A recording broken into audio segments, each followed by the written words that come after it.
Good afternoon and welcome back to A Better Jamaica's series, a sit down of conversations with the candidates for Council District 27. With me today is candidate Nantasha Williams. Good afternoon, Nantasha Williams.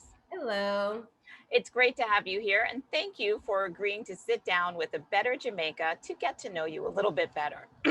These conversations are also dubbed Meet the Candidates, Another Chance to Strut Your Stuff. So what we're doing is we're sitting down for 45 minutes, and these conversations will be posted unedited in the 45-minute block.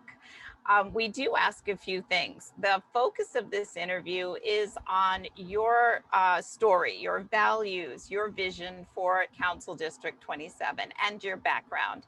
And we ask that you don't answer in sound bites or in bullet points, but instead have a conversation. So let's get started. Every good story starts with, well, every good fairy tale starts with once upon a time. So let's start there. Once upon a time, candidate Williams, where were you born and who were you born to? Yep. So once upon a time, I was born right here in Southeast Queens to Linda Williams, who is a single mother, social worker, been working for the city, DC 37, Local 371 to be exact, for over the last 30 plus years. Right. And so that's who you were born to. Awesome. Do you have siblings? Yes, I have two siblings. I have Who one are they? sibling. Shout them out and tell us the birth order, how much of a difference in age, where you Yeah. fall in the birth order as well. I guess I'm in the middle. I have a sister on my dad's side, and she's Older, older. younger? She's older. She's 10 years older. She lives in Virginia. Then I have a little sister. She's 7 years younger, and she lives right here in Queens. Nice. And so you're the middle child. I'm the middle child, but I operate like the only child, to be honest. And what do they do? What do they do? Well, your My little sister probably, I don't know how old she is, but what did they do? my older sister is pretty much a stay-at-home mom in Virginia.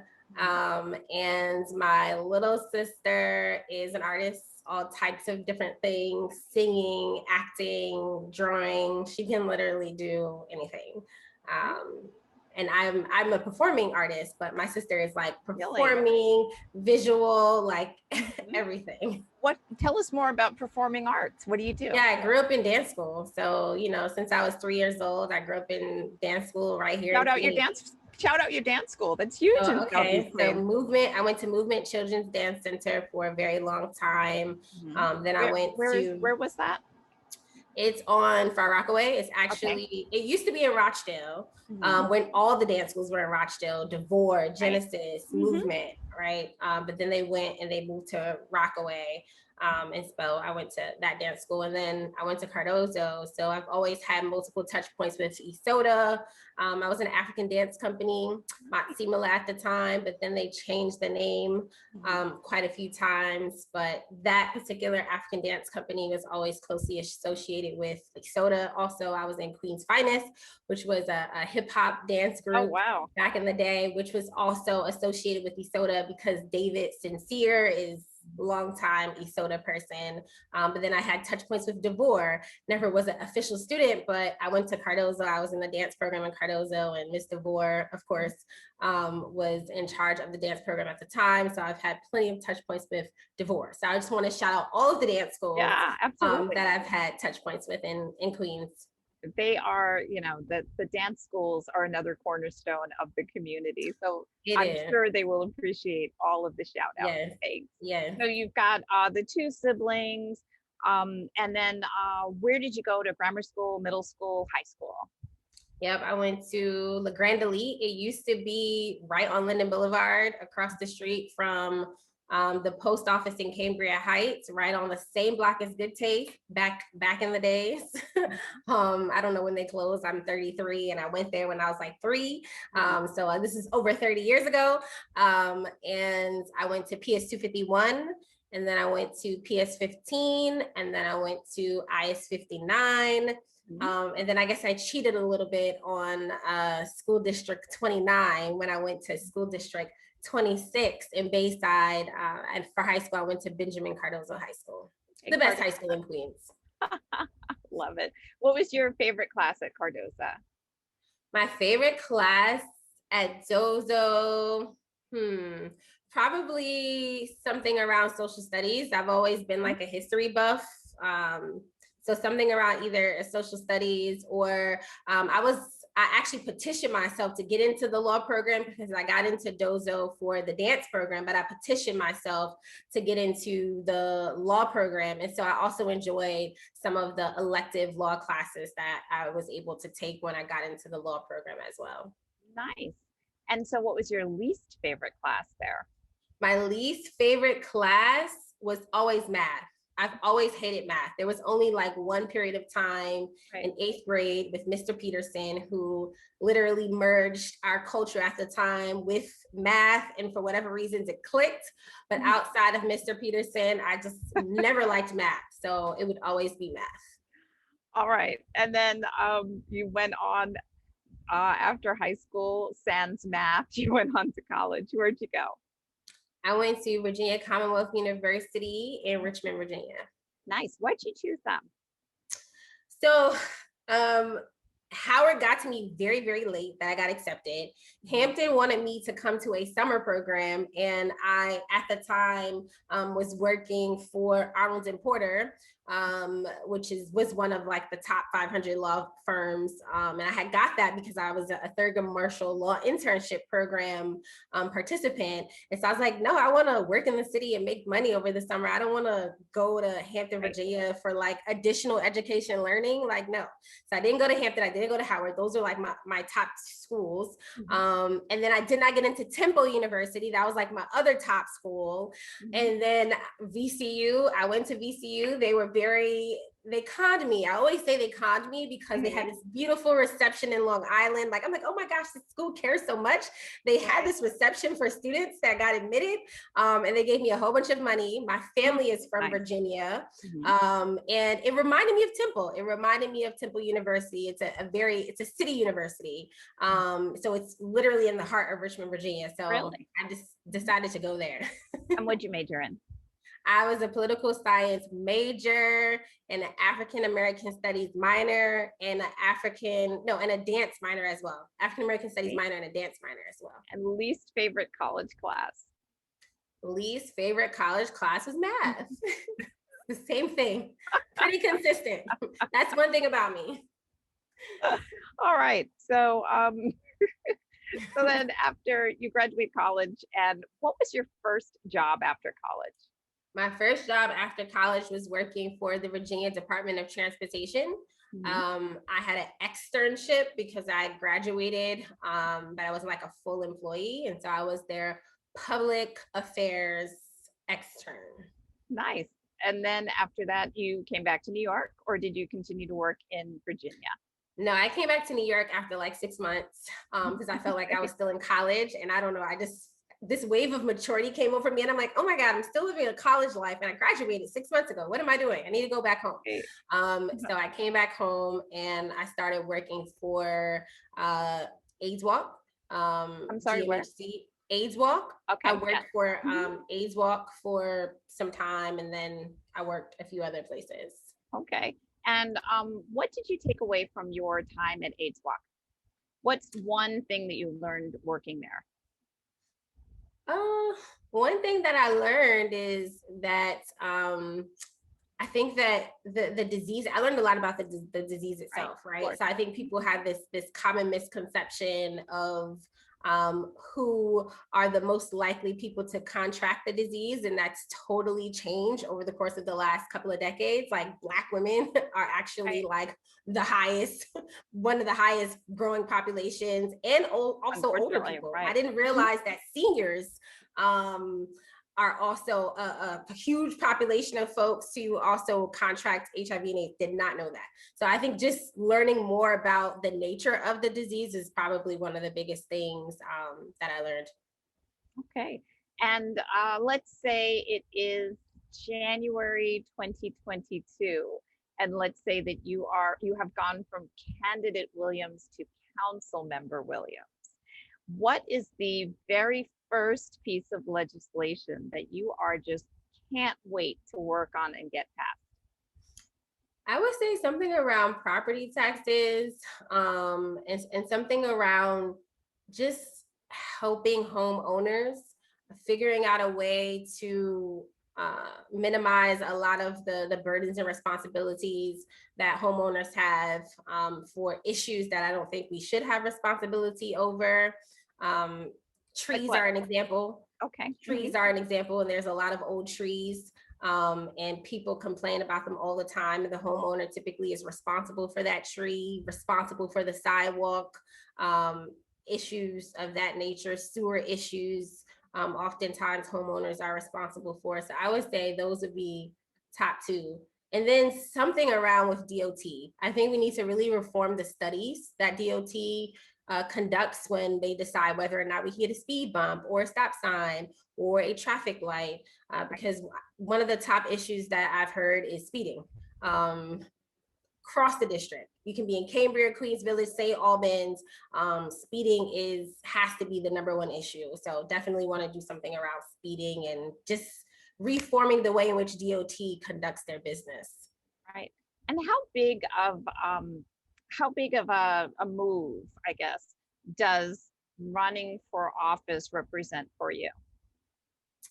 I don't really view it as a big move because I've been working in this space for over the last decade, primarily behind the scenes. I'm a quintessential behind the scenes person. As much as I guess I may seem comfortable speaking to people, it's not something that is second nature to me, but doing the work is, right? And I think to be a good council member, and to be a good public servant, it's about being effective and getting the job done. And so that's things that I've been doing, since I started my career. So I'm not really concerned about those things. I don't think those things are big moves. I think some of the other things that come with being in elected office is an adjustment that I'll have to make. But getting the work done, that's easy to me. That's all I want to do. I just want to go and do the work. I don't really care about the glitz and glamours or the title of the council member. I'm still Nantasha, and you can still see me, in the community, at the store. I am just like anyone else. So I just think it's a natural transgression. Okay. And just name them, don't explain them. What do you think are the top 3 issues/problems in District 27? No explanation, just name. Quality of life, issues around our youth, and issues around our seniors. The last one, I'm sorry? Seniors, issues around our seniors. Great. So let's do that first one, quality of life. What is the problem and what is your solution? Well, quality of life is always like a cheating answer because there's so many things that make up our quality of life. But most of those things are typically at the hands of government agencies, right? And so a solution to that is making sure that government agencies are way more responsive, transparent, and accessible to community members. So one quality of life issue that I mentioned is speeding. Another quality of life issue is illegal dumping. Another quality of life issue is illegal parking. And all 3 of those things are sort of up to city agencies to enforce, or to comply, or to provide some type of solution for. But unfortunately, we really haven't seen any solutions for many of the quality of life issues we have. So what's your solution? To make government agencies more efficient and responsive. So, legislatively, one of the ideas I have for DOT is to really reform the ways in which they do their studies. I think that the studies is somewhat of a flawed process because it doesn't allow for transparency, and it also creates more bureaucracy when we go to request a speed bump or, again, a traffic light or a camera. Unfortunately, some of this stuff does play into state government because speed cameras is more so at the whim of state government, but that's just one idea I have. In terms of illegal dumping, Right. I think the city should take more responsibility for that. We should be tasking the Department of Sanitation to clean up these areas that are known areas for illegal dumping. But then simultaneously, and this ties into illegal parking, we need to make sure that the NYPD has the resources they need to properly enforce. So the laws are on the book. The issue is enforcement. The issue is actually catching people in the act. The issue is whether or not a particular precinct has the resources to tow cars, to keep going back to mark cars, to follow through this entire process to ensure that they're addressing the issue. And I think another solution that I have that I guess addresses all three of these things is also reforming 311. I think 311 is a black hole. And I think we could be better utilizing that system to properly track issues that community members have and respond to them in timely fashion, not 2 years, 3 years. So many people I meet, they say, I've been fighting for this for 10 years. I've been on this block for 50 years and nothing has changed. That is crazy to me. So where I can really wanting to unclog often the bureaucracy and red tape to make sure that we're actually addressing the issue itself. Right. Okay. So that was the first problem was quality of life. Second problem, youth and your solution. Oh, that was just one. See, quality of life is so comprehensive. Youth development. Okay, with our youth, we just don't have enough resources for them either. I don't think there's a lot of places for them to go after school. I think within the school system, they don't have as many options and opportunities as they could have. As an example, it would be great if we had more vocational training opportunities for the children that live right here in the district. Not everyone is going to go to college, should go to college, wants to go to college, but I'm sure everyone wants to be able to sustain themselves. So how can we provide that opportunity and also use a pipeline opportunity as well? I think about where I work, the JFK redevelopment program, where, there is opportunity, right? How can we partner with people that are coming into our communities that are bringing jobs to ensure that our community has the capacity? And I think it starts with our young folks. I'm also a huge proponent of community schools and the community school model. We don't have too many community schools here. And with community schools, it makes the school the center of a community and allows it to be used for programming and for different initiatives. We don't have to reinvent the wheel or erect a community center when we have built-in institutions right down our blocks with our schools, and that's a few things in terms of youth development that I think are important. Right. And then protecting our seniors. Yeah, third problem you mentioned was seniors. Tell us the problem and outline the solution. Absolutely. So we have some of the highest rates of seniors in the community between Community Board 12 and Community Board 13. And, there's not a lot of conversation at City Hall about how we truly support our seniors. I think right here in Southeast Queens, we talk about seniors all the time. But when it comes to legislation or dealing with the Department of Aging about how can we address the many issues that seniors have, there's really no comprehensive solution. So one of the things I'd love to do is to put more resources in place for adult protective services. A lot of our seniors are aging in place. I can't tell you how many seniors I've met who made me nervous as I left their door because they were so friendly and nice, and I'm a nice person, but there could be someone else that's not as nice as me, and they were home alone. And so I definitely think we need to do more to support them. I think that our seniors also deserve to be active, right? So, what else are we doing outside of our senior centers to provide more enrichment activities for them as they are aging in place? Seniors also, and I didn't talk about housing because you said top three, but housing is also intertwined into how we support our seniors. Many are living on fixed incomes. And as I mentioned before, it's expensive to maintain a house. And oftentimes there are not a lot of resources for working class homeowners or our senior homeowners, and they have a lot of financial troubles because they live on fixed incomes. And it's very difficult to pay for a plethora of things that they may need to pay for on a fixed income. So what do we do to solve that problem with seniors? So we said that they're aging in place and that they're on a fixed income. So what do we do to solve this? Yeah, so one of the things we can do, I think I mentioned it, but I'll mention it again, is to provide more resources for adult protective services to make sure that our seniors have the support they need, companionship that they need to safely age in place when it comes to issues around their homes. This ties into the need for us to provide more resources to homeowners in need, and oftentimes those resources are not available. So I'm just thinking if there was a grant program, if there was an initiative that says if you're of 65 and up and you have an issue with your sidewalk and your sidewalk needs to be repaired, the city will provide that assistance to you. Any type of resource to just help a person that needs a little assistance, that may own a home, they're not a renter, they own their home, to be able to maintain their home. Right. And let's say it's 4 years from now and you've spent 4 years in office. How would we measure your progress after 4 years?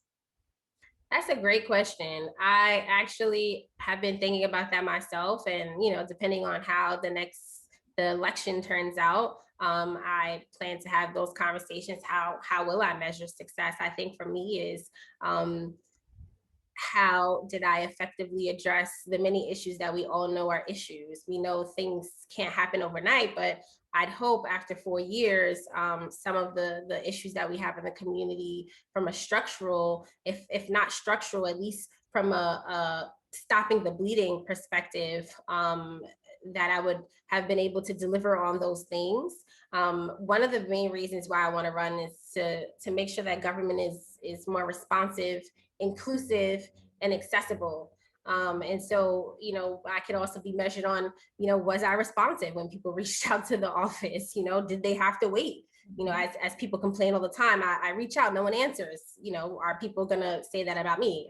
I don't think so. I hope not. But I think those are the ways that success could be measured for me in the next 4 years.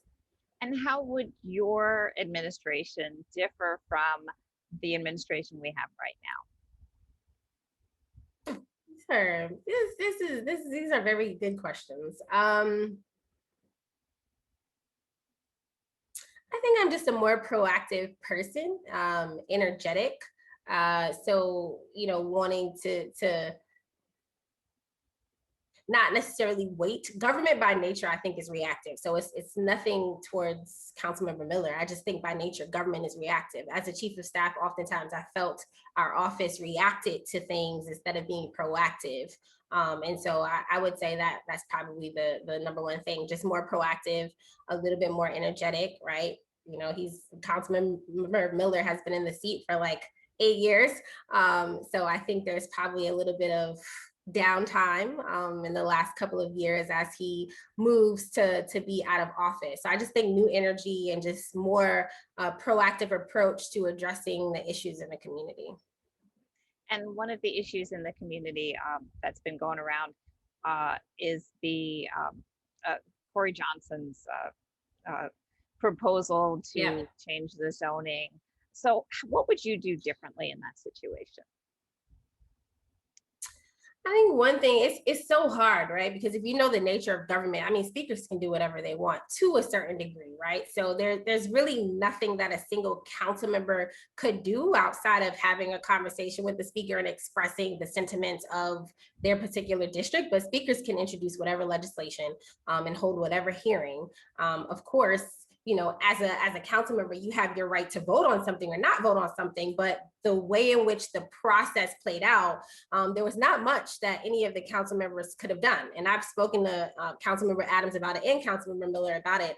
They pretty much said the same thing. And so I don't really think there was anything that I would have done differently per se. I would say, just in terms of my core, is I would have been maybe a little bit more communicative about the bill itself. I think one of the main sentiments that I've heard, even from, other candidates, is no one knew about the bill, right? Like no one knew this was going on. The community had to kind of find this information out themselves and bring it to the forefront, which often happens because government is not accessible and not transparent, right? By nature, federal, state, local has nothing to do with particularly City Hall, just as by nature.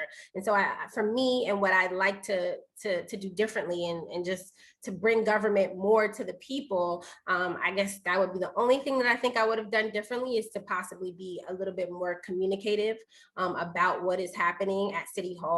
Because so many bills are introduced, pass, get laid aside every day. Some that might affect you and you have no idea. And so just as a foundation, those are some of the things that I hope to bring to fruition in terms of transparency and overly communicating with the community. So you mentioned transparency a few times.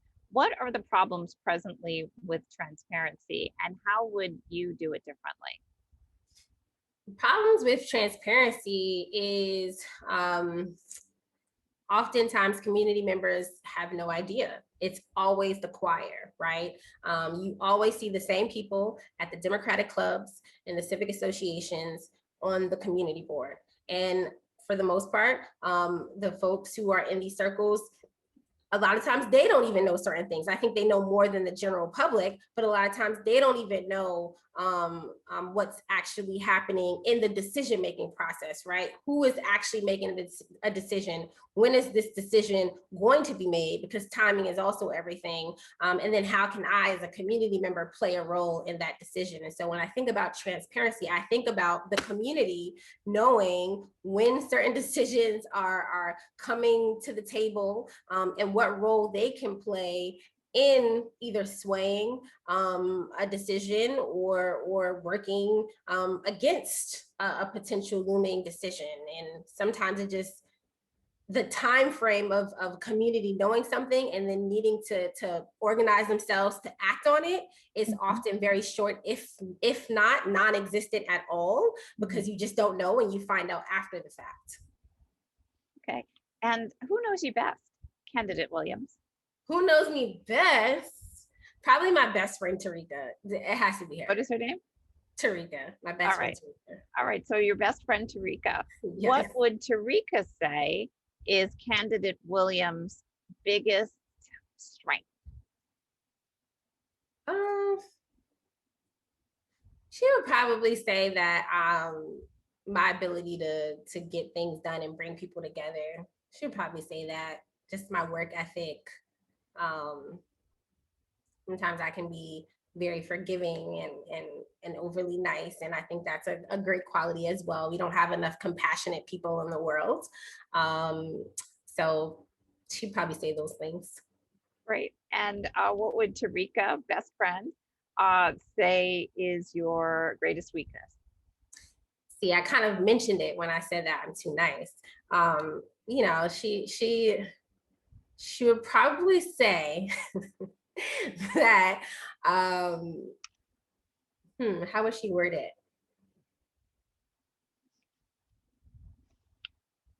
Yeah, I guess I'll just go with just too nice sometimes, too open to whoever, wherever. She'd probably say that. Too friendly, extremely friendly, sometimes, to my own demise.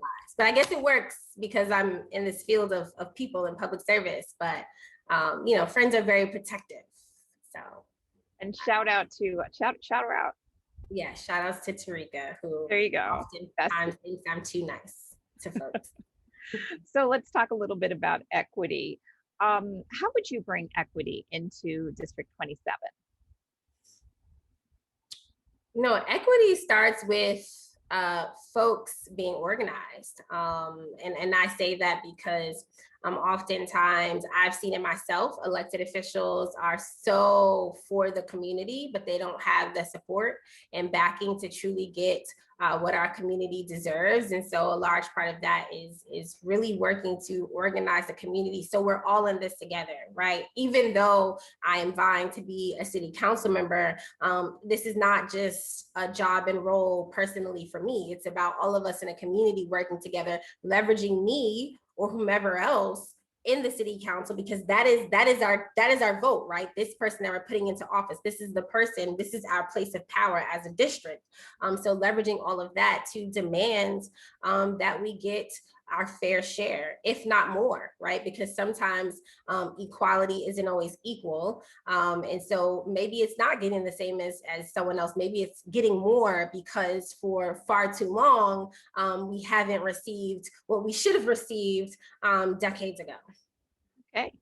And we talked a lot about problems. I asked you about the top 3 problems in the district. So what is the biggest strength of District 27, in your opinion? The biggest strength is we have a really good community. All right, we haven't. We have the biggest strength is that we are a great community. In just all aspects of the word. It is very interesting to me. And this is how I know, this is why this is a strength, because I have probably knocked over 6,000 doors.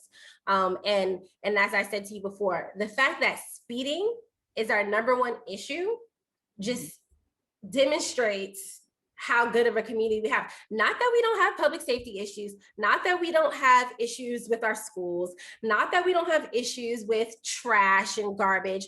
We have those issues. But if speeding is the top issue, I think it just speaks to so many of the amazing people. I think we're a community made up of people.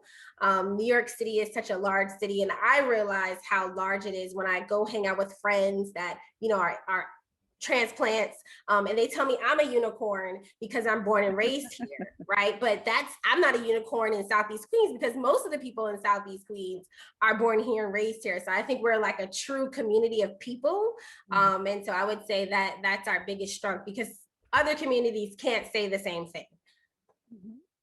And your feelings about being a woman, I believe, I'm trying to think historically, yeah, you would be the first female to represent District 20, well, what's now District 27. How do you think that informs your agenda? I have not thought about that, which is crazy, because I started a political club, the New York City Black Women's Political Club, to build political power for Black women in New York City. And so I am very passionate about building political power for women, particularly Black women. But as it pertains to me running for this seat, I haven't really thought about how that'll affect my agenda. I think I also subscribe to, as women, we're not trying to look for anything different or special. We're just trying to look and receive what everyone else always receives without any bias based off of my gender. And so I haven't really thought of that differentiation, but I would have to say, very simply, it's about representation, right? So being that I am a woman, I would bring a different perspective and list of priorities that other people may not bring because they are not of the same gender. And so I've thought about that a lot. I've thought about issues. Give us one.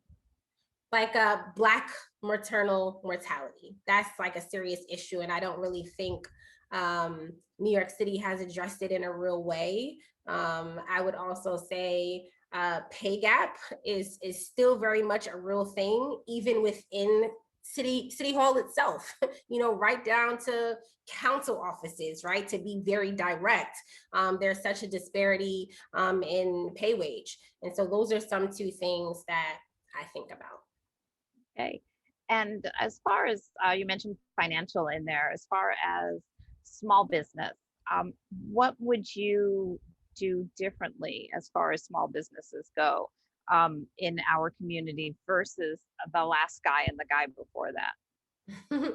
Well, the last guy and the guy before that, I think, did a pretty good job. But again, this goes back to being proactive with business communities, business entrepreneurs. They're proactive, they're assertive, they're energetic, because they know they have to be that way so their business can thrive. And so in order to support them, as a council member, you also need to be proactive and innovative about how you provide and make way for opportunities. So one of the things that I've learned quite tremendously working on the JFK redevelopment program is that all businesses are not the same, but there are ways that we can support all businesses, and being innovative and connecting the dots. Okay, we have all of this energy happening in downtown Jamaica. How can we hold the folks that are accountable for working with small businesses? Okay, we know some of our small businesses need support and help with back office in support. Some of our small businesses need help with getting capital. Some of our small businesses have everything they need, but for whatever reasons, they're not certified with the port or the city or New York State, or they are certified with the port, New York City and New York State, but they just haven't been called for a job opportunity. And so what do we need to do internally to also eliminate barriers and challenges? Because that is a real thing. Unfortunately, we still do live in a system that disproportionately has negative impacts on people of color. That's just a fact. We wouldn't have a 30%, minority women business enterprise sort of qualification if there was deemed that there was no type of discriminations happening in procurement and contracting. And so I'm also of the mindset, yes, we want to build capacity and make sure that folks have opportunities, but we also want to look inside and really eliminate whatever barriers and challenges that prohibit our small businesses from being successful. Great, thank you. You are going back in time, and you could see yourself at 12, let's say. Where were you living when you were 12? Where was I living when I was 12? I was living in, St. Albans when I was 12. Okay, it doesn't matter. That's just, so you're 12. So we're just setting the scene. You're 12. What advice would you give to 12-year-old you? You got it. You got it. You got it. Just do it. You got it. Be confident. You got it. All right. And what about your background makes you specifically suited to represent 27? I'm just a real person. And I have experienced different types of things that make me uniquely qualified to understand all walks of life, not just particular walks of life, right? I've circulated in environments that might be considered a bougie Black environment, right? But I've also circulated in other environments that are a little bit different than that. And our community is made up of all types of people, and our city is made up of all types of people. And I just think my ability to speak to whoever and be compassionate and have a true understanding of what they're going through, I think is a quality based off of my upbringing. Right. Thank you. And why should the people of District 27 vote for you, candidate Williams?